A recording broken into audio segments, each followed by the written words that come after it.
Hey guys, this is Jon and Austin, and we've got another episode of the Meatgistics podcast for you. This is going to be a little bit of a quick one. We got to get Austin out here as quickly as possible. So we're going to go over a few things real quick, and I'm going to jump right into Meat Matters. First, we've got some Kangaroo burger in front. Patrick's noise back there is how I'm feeling about it. I'm not appetized at all by this. it looks weird. It looks like one of fake meat that you buy that's like meat. Rubber plastic type of things. It looks like that. And it looks super dense. Yes, very. It's like a hockey puck. It smelled great though in the halls after you walked past. Drop test. I guess it didn't drop that bad. Sounded okay. It did sound okay. Now, we should also point out that this is not seasoned at all. That is a weird texture. This looks like the burgers I make out of what's left over in the bottom of the stuffer. Like this looks like it has protein extraction somehow. Yeah, it looks dense. It looks juicy though. I squeeze it and take a bite. I don't know. Are you jacking with me? John took a bite and just froze. He's chewing. He's like, "This is what humans would do." You're gonna okay.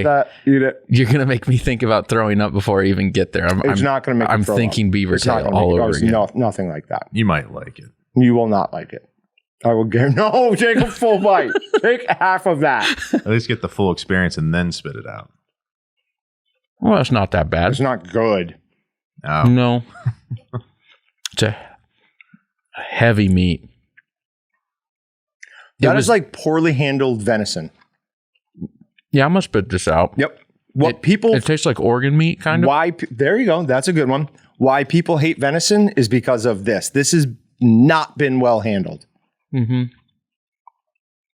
I've swallowed half. I'm spitting the rest of it. You might as well finish. It is not good though.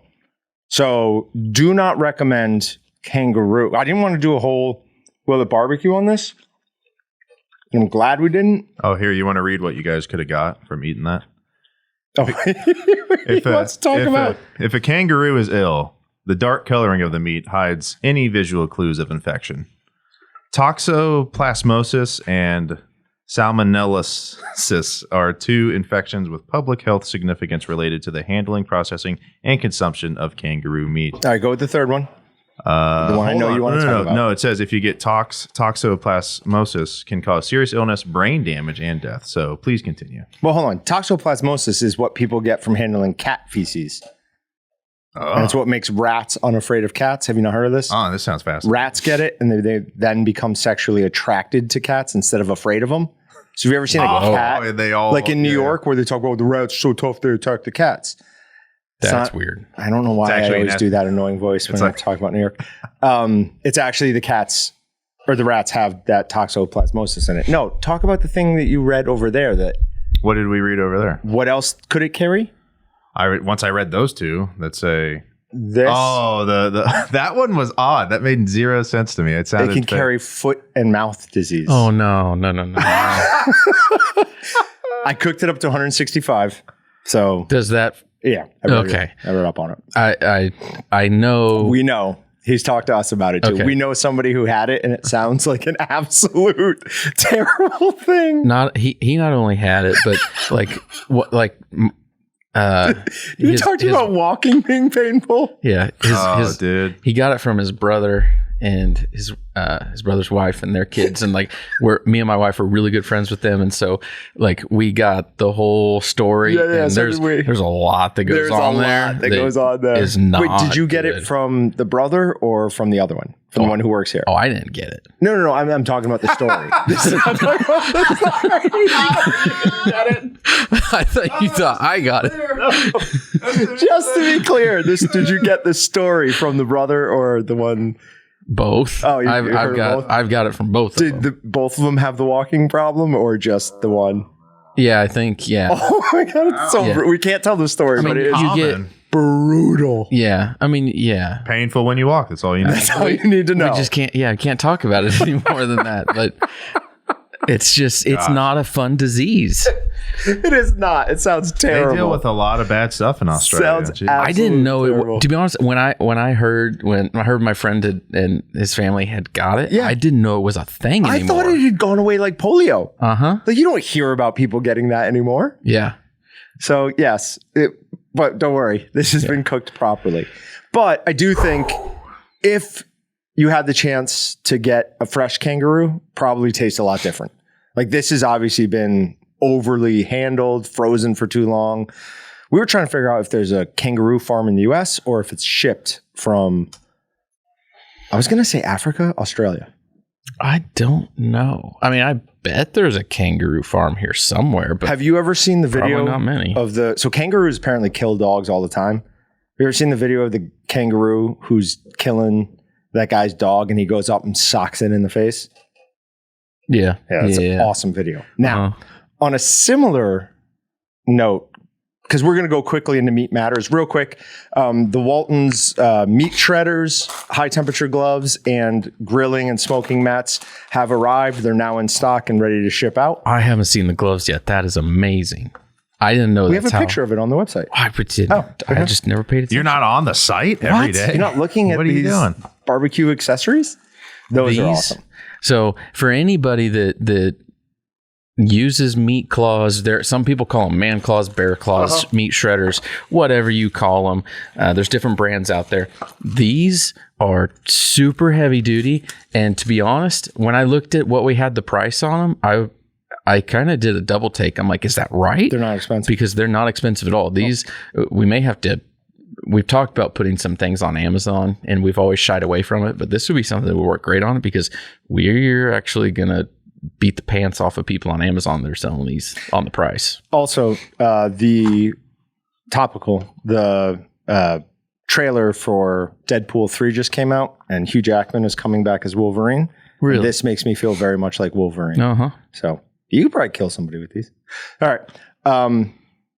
Anything else before we move on to meat matters? I know we got you for a very limited time today. I give people a quick update, like why I'm trying to get out of here. I don't mind telling people that because they're going to find out sooner. Well, they're going to find out soon, and we have to let people know somehow. So this will come out after we make the change. But historically, we have shipped almost everything UPS. We ship some stuff USPS. We obviously have LTL and FTL that we do at times, but starting as we're recording this tomorrow, which for you guys when you're listening to it will be yesterday, we're starting to ship stuff FedEx. So right now I've been spending all of today basically with we've got 2 developers in-house working with them and our warehouse manager, and we're going through testing our new system, new shipping software, new shipping system, trying to get all the bugs worked out because tomorrow we are going live and we have a few things that are just not going to be huge problems, but at the same time, some bugs that we really would like to get fixed. Otherwise, it's going to just slow us down horribly tomorrow. So we're going to hopefully be short on this so I can get back over there, help them get everything straightened out before the end of the day so we can be ready tomorrow morning. We'll kick you out in 22 minutes one way or the other. Okay. Then Patrick and I might go on for a few more minutes. All right, moving on to meat matters. This one's not listed, but I want to talk about it since we were just talking about dogs. Did you hear about the lady who was hunting solo, I think for the first time up in the mountains of Wyoming, and was all psyched because she had killed a wolf pup, like a young wolf? She then took a picture, skinned it, took a picture of it, and it turns out it was not a wolf. It was a husky. Oh, no. Somebody's pet? Oh, dude. So, no. That was my initial reaction. Somebody let loose a bunch of huskies in the wilderness, and this was one of like 20 or something. So they were wild dogs. And in her defense, she says it was coming for her. I feel terrible for her for a few things. Like one, I guess that could be an easy mistake to me. I mean, not easy, but I guess that's a mistake. Hold on. My favorite part about the whole thing was like, she posted that proudly. Like, oh, like you get to text message your man. And like, first of all, she was planning to kill like a black bear solo on her own, right? First of all, whatever. And then she's like, I'm going to text message my man about killing a wolf pup. And then she faced backlash. And then she was like, oh, it was coming right at me. I had to take it out. Sure. It's just like, oh, let's get our story straight, lady. But let's give her a break. She was out on her own, sounded like maybe for the first time, saw something, whether it was coming for her or not, she thought it was a wolf. A wolf pack will kill a lone person, no problem. Not Liam Neeson. Have you seen that? Not Liam Neeson. No, not Liam Neeson. Good point. But anyways, okay. Yeah, if I was out there hunting and I saw a wolf and it noticed me at all, I'm going to take it out. 100%. Yeah, absolutely. As long as it's legal to do so. Oh, I don't care if it's legal or not. I don't want to die. Okay. All right. Moving on to meat matters. Vegan meat sales fall with high priceness. Wokeness turning off shoppers. That's from Bloomberg. I don't really get what the second half of that headline has to do with it. I feel like that's a little bit keyword stuffing. They're looking for people who are like, oh, I hate vegans anyways. But I feel like that's what people do now. They research like the opposition's point to find things that they 100%. And it's only making us more divided. Oh, yeah, 100%. The news is terrible. I tell you, I feel like even podcasts and something like this, the thing that pings and gets most interest is like if we were to have a heated debate on a serious issue or something like that. I mean, you're not going to find that with us. Well, we could do Kansas State versus Notre Dame. Oh, there you go. Well, I meant more like you back up more political issues or stuff. But yeah, like I said, just 100% divided. But it's a Bloomberg article, and I don't subscribe to them, so I was able to read the first paragraph and a half. Basically, for a long time, sales of meat alternatives have plateaued. They are now declining. And as we get into a worse and worse economy, that will continue to spiral. This is a luxury item. Yeah. So many of the things that we're dealing with now, like the problems we have, are luxury problems. They're not problems you think about or face when you're worried about how you're getting something on the dinner plate. Like all of this stuff is going to go away. When times are good, I mean, people get used to not eating Hamburger Helper, things like that. But on the other hand, I'm weird because I like cheap food because I like Vienna sausages. Love them. Yeah. So I love Hamburger Helper. Because all of that stuff has a ton of salt. So you're going to like it naturally. But typically, fake meat's going to be something that it's probably going to continue to grow if the economy grows again, because people see it as, oh, I can afford this, I'm going to do it. And as soon as things start getting tough at all, penny pinching comes into play, and people are going to start eating more Hamburger Helper. Yep, absolutely. On food becoming more difficult to get, nearly 44 tons of meat products recalled after listeria found in processing facility. So the meat was recalled. FSIS and the establishment found this by working together, which is actually really cool. It wasn't FIS coming in and shutting them down. They reported, hey, we think we have a problem. They worked with FSIS. Now it is shipped to distributors in Kentucky, Illinois, and Missouri. And it's Berman pork ring liver sausage, and hot head cheese. So not something most people are going to eat, but I have a feeling I wrote down something wrong twice. Are you in the article right now? Yeah. Scroll till where it says what it is, because I don't think it's pork ring liver sausage and pork liver sausage. I think I doubled up on the liver sausage because I like it so much, obviously. It's right there. I'll give you bonus points if you tell me where listeria came from, like the name. It's probably Greek. No, you way overthought that. Oh, okay. No, it's named after the guy Joseph Lister. Oh. Actually, the same guy that realized that sterilizing surgical instruments was actually a really good thing. That guy's a hero. It took until 1929. Austin is struggling to find this information, or he's on a tangent. It's one of the two. No, so the list is a lot longer than that. Oh, really? So it looks like it is basically a lot, if not everything, that plant produces. There's 4 pages of items. So yes, there's liver sausage, hot head cheese, blood sausage. There's some weird stuff, but then it just cooked pot roast, pre-cooked bratwurst, Canadian style bacon, jalapeno snack sticks, Tex-Mex snack sticks, sweet teriyaki beef sticks. I mean, there's a whole list of things in here. So I take back my laugh. To be honest, there's a lot of these names in here. I need to go back and look and see if, for some reason, if they buy from us or Excalibur. Could be something else, but a lot of them look like Excalibur seasoning names. But even if they do, it's listeria. It was nothing wrong. Oh yeah, nothing to do with that. I'm just always intrigued and interested. I remember our old customer service manager used to, anytime she found out about a recall, would always look up to see if there are customers and get that information to our commercial salesperson. But now, food infected with listeria does not necessarily look or smell like it's spoiled at all, making it somewhat dangerous. The symptoms, I cannot believe this, but it's true. The symptoms can take as long as 70 days after exposure to show up. That was in the article. I'm like, that's not true. Looked it up. It is true. Now that's got to be in just like the most extreme cases. So like the normal person's going to feel it within a day or two. But symptoms are vomiting, nausea, fever, body aches, headache, and neck stiffness.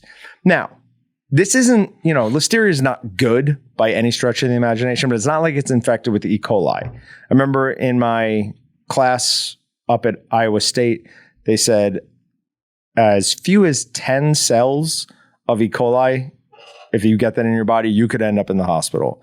Listeria, you could get 100 of them and feel some effects, 1,000 of them, maybe you're really sick, and 10,000 of them, you might be in the hospital. So it is not as bad as E. coli, but still it is serious. All right, moving on. The next article is PETA advocates sex strike to punish meat-eating men. My only comment on this is I've seen what makes you people cheer, and your boos mean nothing to me. I do not care at all about what PETA says. It is a morally corrupt, bankrupt organization who kills more pets than all kill shelters combined.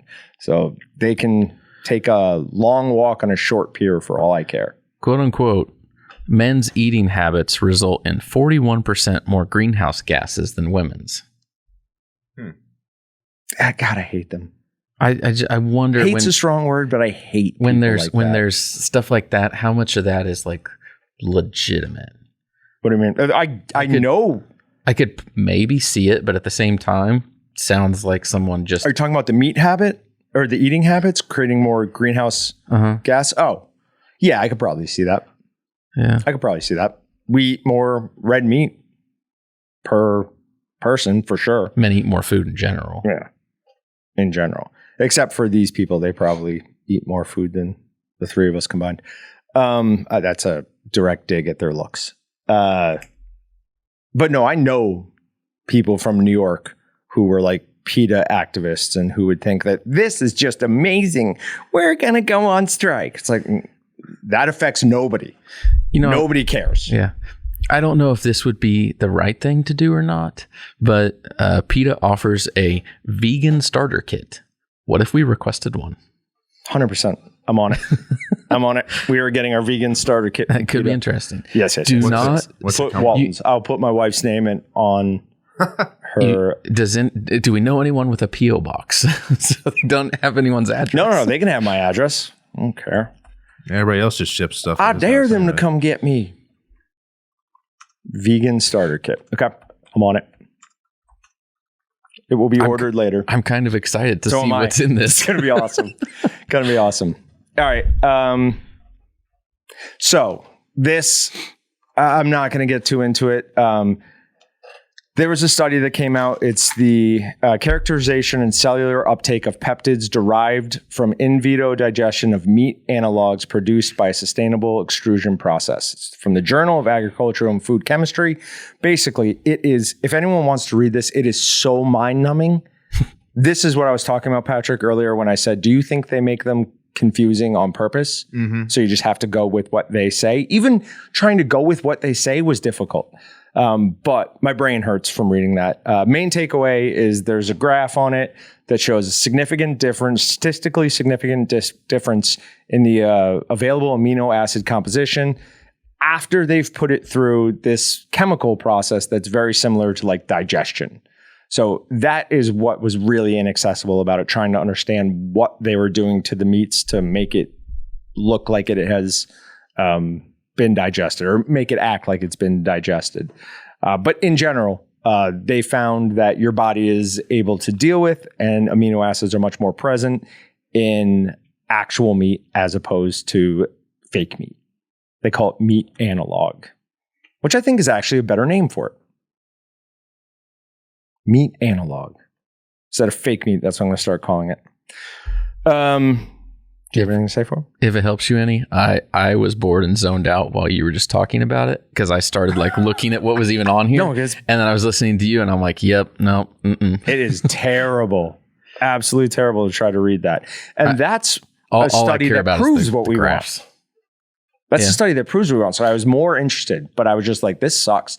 The one that we talked about with crocodile meat, I read a couple months ago, that was like really interesting compared to this. This was just mind-numbing. Bill Gates-backed fake meat products have horrible year. 75% stock market drop. So that's with Beyond Meat, I believe is the one they're talking about. Yep. Now, Bill Gates is still the single largest farmland owner in the U.S. So I think he is going to be okay. I don't think we have to worry too much about Bill Gates. I think he will be fine. The fact that he is the largest farmland owner concerns me greatly, but what can you do about it? So did the article talked a little bit about Burger King and McDonald's and their fake meat stuff? Did it's I haven't read the whole thing. Are they still doing? No, the McPlant is gone. Burger King is still doing it, I believe. Did it say where their sales were at? No. Okay, that's kind of I'm probably more interested in what those numbers are doing than what they're selling overall or what they're selling at the grocery store. How many people at a spur of a moment at a drive-through are saying, yeah, I want that. Well, we talked about a couple of weeks ago, or maybe we didn't because we had guests recently, but I believe it's called Quora, Quora. They're a fake meat company. Their CEO was saying, yep, economy's starting to turn down. When that happens, people are going to stop selecting the fresh fake meat. It's like, we will continue making all of our frozen fake meat because people will continue to buy that. But they're saying they're going to back down on the fresh fake meat. What they serve at Burger King and they were serving at McDonald's, that's got to be frozen on its way to it. So I imagine it's not a choice because of vanity as much as just people didn't want it. It's the same thing like when they tried to make healthy meals at McDonald's. People just don't want it. They say they want it, but they do not want it. They had to eventually, their salads are worse for you than a double quarter pounder. Oh yeah. Half the time the stuff that you think is healthy is worse. Not. It's way worse. Yeah. Because they put so much sugar in the salad dressing or whatever it is. I feel like you can always plan for a great diet when you're not hungry. And then when it comes time, you're just like, oh, dude, no. And you almost reward yourself. You're like, I haven't eaten all day. So what's a 1,000-calorie meal? I refuse to go to the grocery store unless I've eaten recently. Oh, yeah. Because that's the only move. That's like so much worse. Yeah. People, when they say don't go to the grocery store when you're hungry, I mean, that is legit 100% spot on. I go grocery shopping when I'm hungry and I end up with a lot more crap than I need. Yep. I refuse to do it. All right. Next article is vegetarians twice as often. Oh, missed a word in there. Vegetarians and vegans depressed twice as often as meat eaters, study finds. Vegetarians are 2 times as likely to have depression. Depressive episodes are more prevalent in individuals who do not eat meat, independently of socioeconomic and lifestyle factors. My response to that is, you don't say. It's just malnourished. You don't say. It's almost like not getting enough heme iron is going to affect your mood. I mean, it plays a role. Your energy levels. Yeah. Energy levels can make you anemic. And you can eat all of the high in iron spinach you want. We've talked about it before. Some of it is as low as 2% bioavailable. Your body can only accept 2% of that. Heme iron, on the other hand, which is only present in meat, all meats like fish, chicken, all of it have it, but it's only present in that. There is no vegetable out there that has it. There is no, fruit that has it. You have to eat meat to have this stuff. It's almost like our bodies were designed to work by eating a certain diet, and going away from that, not a good idea. Yeah, we should all just follow the food pyramid and we'd be fine. Oh God. Oh God. You said that intentionally. I knew that would get you riled up. Now, real quick, there is also, I assume the study was done fairly well, but there is also the possibility that people who are just prone to depression are also more prone to choose an alternative eating Could be. diet. I mean, it's possible, right? No, I'm missing a word. Causation does not equal correlation. All right. Moving on. This is kind of a cool article. It was just talking about the differences in types of ground beef packaging. Traditional, which is your foam tray with plastic wrap over the top, accounts for 2/3 of all ground meat sold in the stores. That does not seem right to me. Really? It doesn't seem right to me. I never buy it that way. No, but why would we? We have back. access to grinders and stuff. I take that back. I do when I buy every now and then. I don't want to grind anything. And if I'm like at Costco, they have like 5 pounds in bulk in like the traditional wrap with the foam tray. And just you'll get that sometimes. I'll get that. But the only time I'll buy ground beef is when I don't buy ground beef at the store. I'll just buy something and grind it here. So, but then you've got the modified atmosphere and controlled atmosphere. That is the deeper plastic tray with the tight plastic over the top that has had something inserted in place of air, nitrogen. Yeah. And the advantages of that is it's very good on appearance. It makes the meat retain really nice colors. And then we've got vacuum sealed and chub. Both of those very good if you're going to freeze the meat. Those are good options to go with. All right. Last article we got, and then we'll kick you out of here. $1 billion plant searches for home. So this is our good friends. I think we're good friends, at least, at Western Legacy Land Development. No, Western Legacy Development Corporation. That was close. Wait, yours wasn't that bad. You should maybe pitch it to them. Yeah, right? Hey, what do you think about this, guys? Land and development. I know you've got billions of dollars, but I think this should be this. All right. So it looks like Rapid City, South Dakota, and Cheyenne, Wyoming are no longer possible landing spots for this 8,000 head a day plant, which would be the largest in North America. Why those cities decided not to, I don't know. It says water. They couldn't meet their water needs. But they were talking about recycling all water on premise. I mean, in my opinion, all is a strong word. I mean, you're never going to recycle all of it. Why? What's going to happen? Some of it's going to evaporate off? Yeah, I mean, you're going to lose it. Some of it's going to go in your product. Some of it you're going to end up losing one way or another. I don't think you can keep 100% of it. But yeah, that's fair. I didn't think of in the product. Even if they're recycling it, whatever they do lose, I mean, they're going to go through a lot of water at a plant that size. But maybe we'll have to pitch them Wichita. I would love it. It'd be amazing. That would be amazing for the city of Wichita. I don't think it would ever happen. Yeah, where's the land for it? Right up off 254. There's huge sections up there. Oh, no, we don't have enough water. Wichita has... We better not have enough water. With my water bills, we better be short on water in this city. I wonder where they're at on building that new water plant. The one right across from the zoo? Is that where it is? Yeah. Oh, okay. So when we went there for Zubilee, the guy who was driving us, Patrick and I, told us a little bit about it. Because I've heard that the existing water plant, they're very paranoid that if something breaks, like we will just lose water. We will just not have water. It's like that old. You can't fix it. Can't replace it. It's like if something bad happens, it's just going to be gone. The whatever you want to call them, the towers, the holding bins, whatever, tanks is the best word for it. They're up. So they've already constructed those. Okay. So they're at least somewhat well into it. But Megan Kingsbury stated that her plant is still on track to break ground in 2023. This is also someone who has a lot of experience in real estate. We need to remember that. That's one of her companies. So I'm assuming she already had a backup plan for if something like this happened, especially if she's still saying it's going to open in not open. I apologize. They're going to break ground in 2023. There's no way they're going to open in 2023. No. 2026 is still the opening date. At least they're aiming for that. But there are a lot of considerations, especially from the point of view of green development, Kingsbury said. We have to negotiate with municipalities, and they move at their own timeline. In some cases, they're waiting on federal funding to be able to work to scale with us. So that makes sense.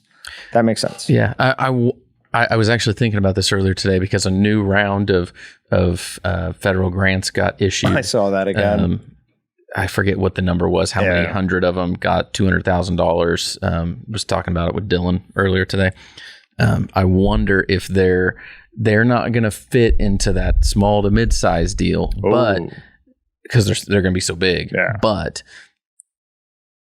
are they? Yeah, is there going to be enough to entice people in DC to work with them? Because it is going to take a chunk from somewhere, and you would think they're going to take a chunk from the big four rather than your other small to mid-size guys. I don't think that they're going to compete as much with the small to mid-size guys as they will the big four. Yep. So I would imagine it will, if anything, positively affect the smaller guys by hurting the bigger guys. So, also real quick, for everybody, I have finally ordered, I did not get a half of beef. I've ordered a quarter of beef. Did it from a local guy. We were looking who we should do it from. And we figured we have one guy who's both a customer and a quality Meatgistics member. So Cabela's 90. I ordered it from Crable's Meat. And it should be ready in, I think he said November was the next time he had opening. And it was a great process because you can do front quarter or hind quarter. But I talked with their ordering specialist and I told her what I wanted. Like I filled out the sheet and I responded to her. I was like, hey, this is why I did these things. I'm like, but you're the expert here. I'm like, I will leave that mostly to you. And she responded, she's like, well, what do you really want? I was like, I eat a ton of strip steaks. She's like, okay, we'll give you, it's a split quarter. She's like, that's how you'll get the most of what you wanted. So awesome process. I was going to say, did you jack with them when you were ordering and say, I want them all ribeyes? No, I'm not. You know what? I don't even like ribeyes as much anymore. Really? Yeah. I think I have moved to enjoying a strip steak more. There's just so much fat in a ribeye. And it's good. I mean, fat is flavor for sure, but it sometimes is a little bit too much. Sometimes I get disappointed because you cook it and then it feels like a third of your steak I'm cutting off because I'm like, I can eat some fat with it, but there's a piece of fat that's like half a pound there. And I'm like, often it's right in the middle. Now, real quick, two of the healthiest people I know, amazing. They just got married, unbelievably in shape. They're insane. On his birthday, he does this. Every year he adds something to it, like this challenge, and they're all insane. He spends the entire day working out, like crazy workouts. Anyways, I cooked them a steak. I love them because they both have told me that I cook the best steak they've ever had. So they have a special place in my heart.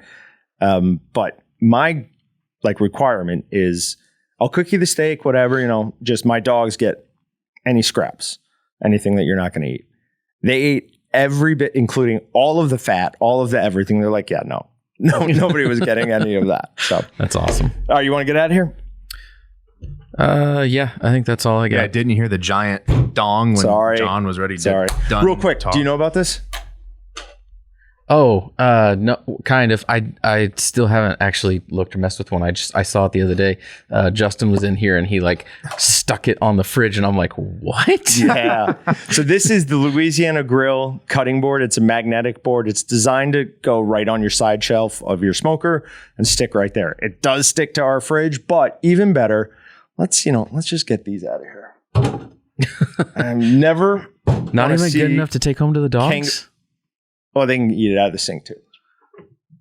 Ooh, bad throw. All right. But this is a Louisiana Grill cutting board and you can stick it on your fridge and then you can hang your knives off of it. They stick absolutely no problem. So this is a pretty cool little thing. I was very excited to find out we had it. Can you see anything on the other side or does it look like a wood cutting board all the way around?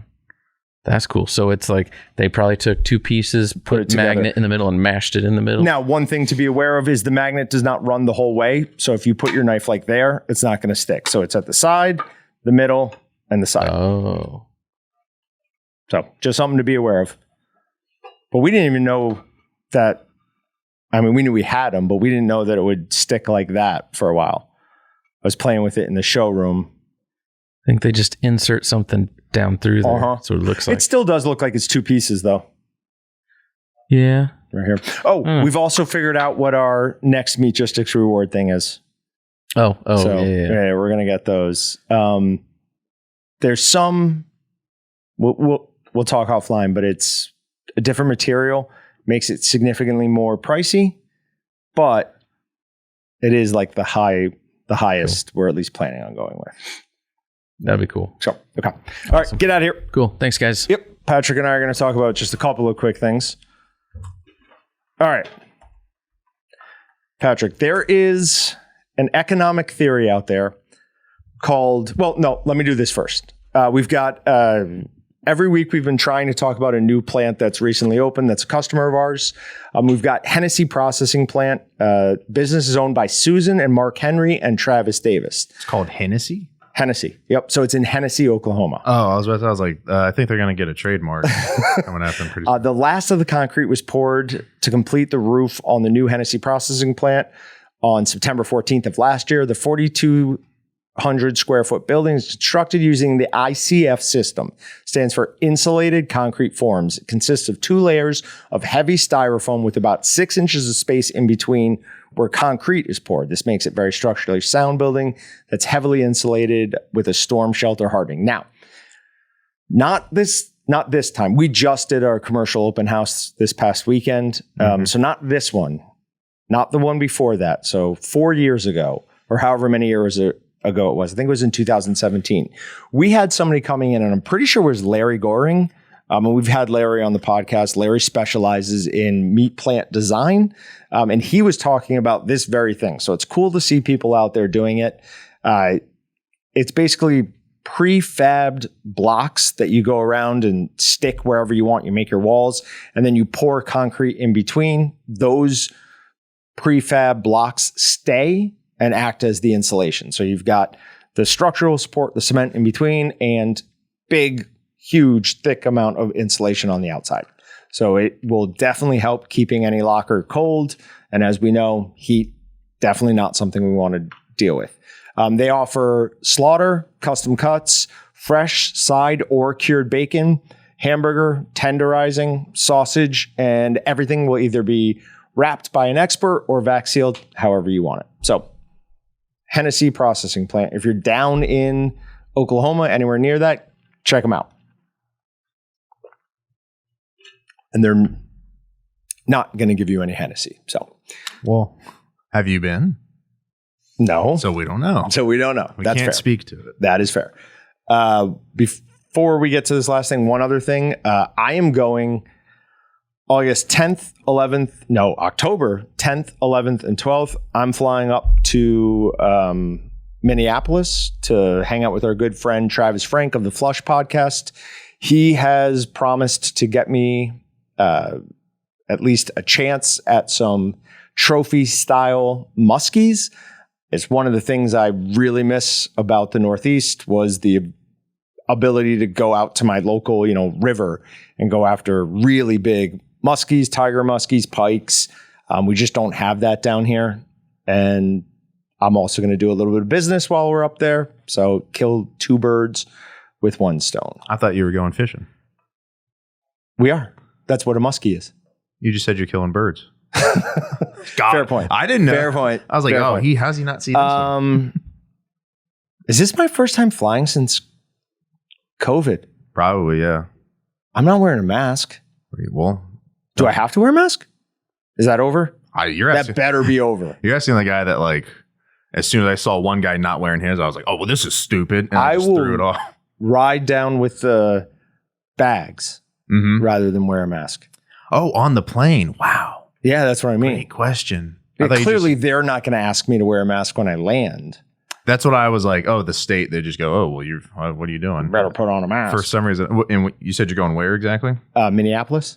So be careful of your nosebleeds. 1. It won't be like negative 10 degrees. You weren't even there when that happened, were you? No, I wish I was. I probably would have fainted. We both would have found out something about each other that day. 2019, right before COVID, we had Pheasant Fest up in Minneapolis. Unbelievably cold, unbelievably dry. We're emptying the trailer to set up our booth. Brett and I are in the trailer. He looks at me and goes, John, are you okay? I'm like, yeah, I'm fine. like, why? Like, look at your nose. And I put my hand up in front of my nose, and literally it was just filled with, my nose was bleeding so hard. Probably one of the hardest nosebleeds I've ever had, just randomly because it was so cold and so dry. Anyways, moving on from that. But yeah, should be a good time. We will obviously take lots of pictures, post things.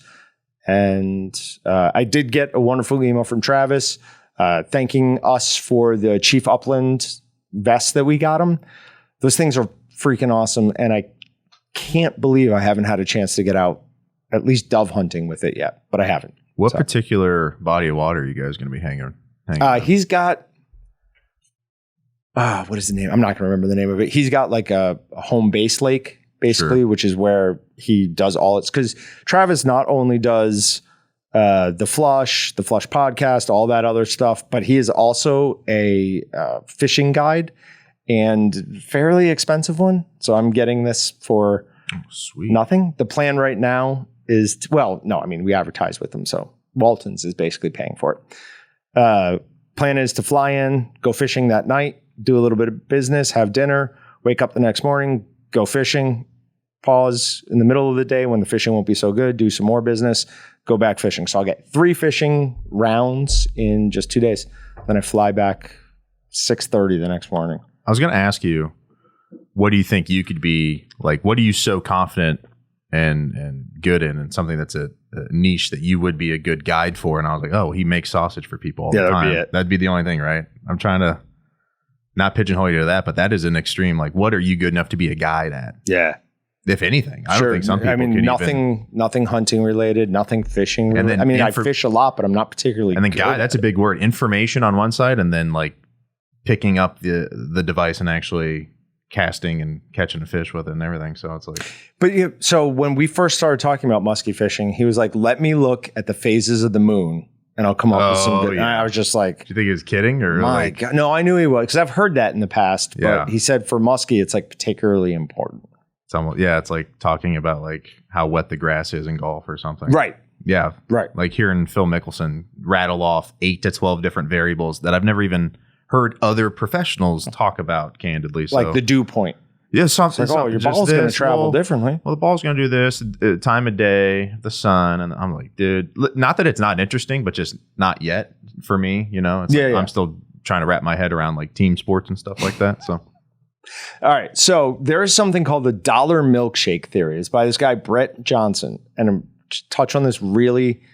The dollar milkshake. $1. Dollar milkshake theory. Okay. So the theory goes that as the dollar weakens, which is I expected it to weaken way more than it has in the last 2.5 years. Okay. As we've printed an insane amount of money.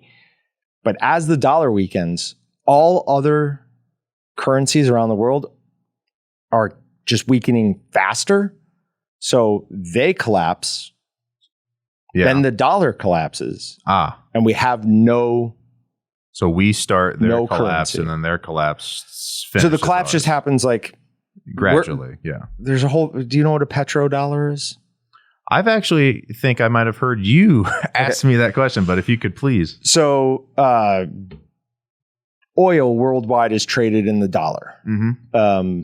There have been people who've tried to get off that, like Muammar Gaddafi, Saddam Hussein. So people who generally don't live long after they've decided they're going to try and not trade oil in the dollar. So the dollar has value all on its own, mm-hmm. right? Because you can use it to buy oil. So that puts it a step above everything else, say, right? Mm-hmm. As everything weakens together, theirs start to weaken faster because everything is still being traded in the dollar, or all oil is still being traded in the dollar. But theirs eventually collapses, brings ours down with it, and there is no world currency. Mm. Why he called it the dollar milkshake theory, I have no idea, but it is a terrifying idea. Milkshake, ice, maybe something with melting. I don't know. I didn't look enough into it. Wait, what year did this theory come out? Or recently. Oh, okay. Yeah. I'm trying to think. I'm a huge Pulp Fiction guy, and there's a $5 milkshake, but that doesn't sound related. But there's a scene in a movie I love called, it's not The Smartest Guys in the Room. Can't think of the name. Big Short or something? It's not The Big Short. It's the other one that's not The Big Short. I love They came out at the same time. I know. They ruined Jeremy Irons is in it. Yeah. Anyways, Jeremy Irons is talking about it. He's like, the dollar, it's just something we created so we don't have to kill each other to get something to eat. And without any type of currency to trade, we are looking at possibly some bad times coming up. So important time to make sure that you have enough food for your family, a way to at least access Margin Call. Margin Call. That's it. It's a great movie. If you've not seen Margin Call, I highly, highly recommend it. Incredibly well acted. Kevin Spacey is in it. I know Kevin Spacey's not exactly in good graces nowadays, but it's a good movie. Yeah. So food, source of clean water, and I just ordered a ton more ammo. So I would say that that's not a bad idea. If we're not like, I love how like, I totally agree, but like just how way different we are. Like you're buying ammo. Like I bought a Halloween mask earlier because I like might do a short film and I was like, oh, that looks pretty badass. So yeah, we're fairly different. Well, we have different priorities. We're different places in our life.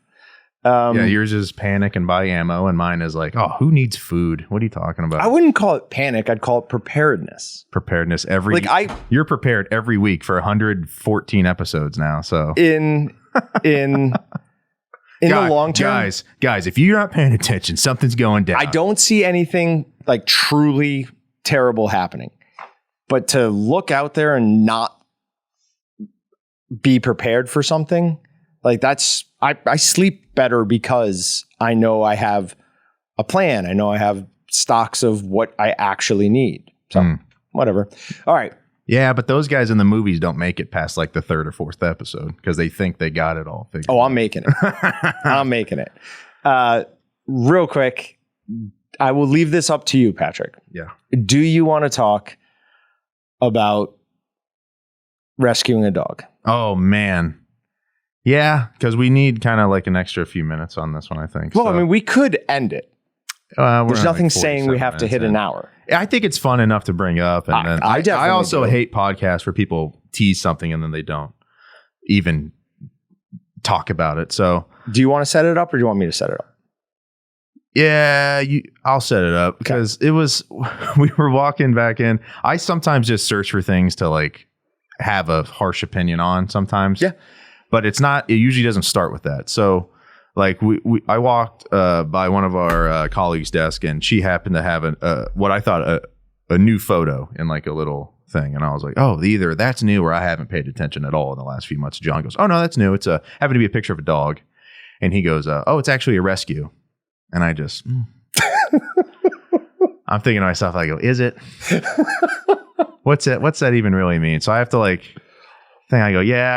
I go, yeah. I think I want to make a big deal about this. So, and she's already left, and it wasn't about her. Or anything. It was just about the phrasing of the word rescue, and John obviously goes, well, what about they're saving that dog's life or something? And I go, I don't really think so.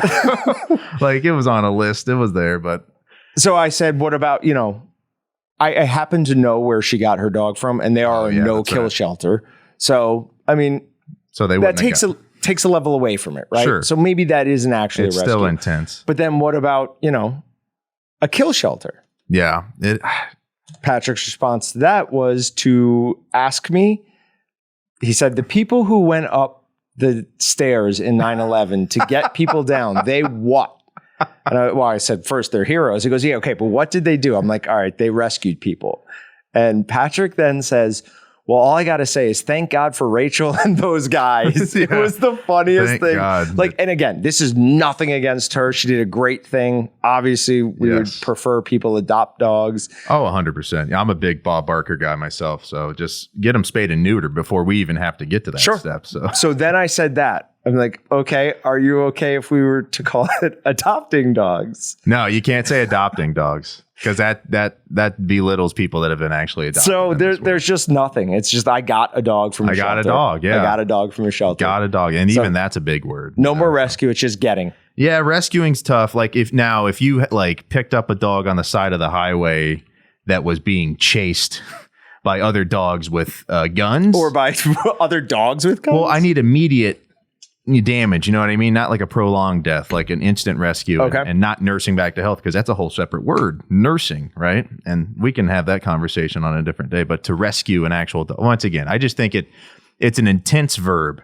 And if we could, you know, just settle on something halfway between that and got. So I've literally never thought about this before in my life. It's never even come up. I had no problem with it. And now Patrick has convinced me that it's not a rescue. It's probably someone else's joke. I feel like I heard this years and years ago. Well, whatever. Someone just completely just going, you know. So Patrick and I were the only ones in the room when this was going on. The next day, another employee came in and we told him, laughed hard again. The next day, the person who rescued the dog and another employee were in there, told it again, laughed just as hard that time. I don't know why, but the best part of it was thank God for her and the firefighters in 9/11. Like that put it so much into perspective. And it was in September. It was around 9/11. It was right around that. Yeah. And I go, I was like, yep, that makes sense. I go, man, those firefighters though. I go, just such great guy. I mean, what they did, sacrifice cops too. Even just ran to the red bandana guy. Like so many wholesome stories. And then, you know, Rachel and her husband just going down to the shelter, getting that dog out of a no-kill shelter. We should do a documentary about them. You know what I mean? About them getting that dog? Why not? No. Oh, so they didn't rescue anybody. Exactly. Okay. Well, that sounds good to me. Patrick brought up the man with the red bandana. If no one's ever seen it, or if somebody hasn't seen it, it's on YouTube. It is free. The documentary is amazing. I can't make it through it without losing it. So, all right. We got anything else? I don't, besides the fact that you pronounce documentary pretty weird, but documentary. Oh, because I'm not saying documentary. I can make fun of you off the air. Yeah, so. Whatever. All right, guys. If you made it all this way, you're welcome for that little short, little funny bit at the end. Like, comment, subscribe, share. Really does help. We'll see you guys next time. Thanks for checking out the Meatgistics podcast. To shop everything but the meat, head on over to waltons.com. To get your meat processing questions answered by experts and enthusiasts alike, head on over to our online community at meatgistics.com. Waltons, everything but the meat.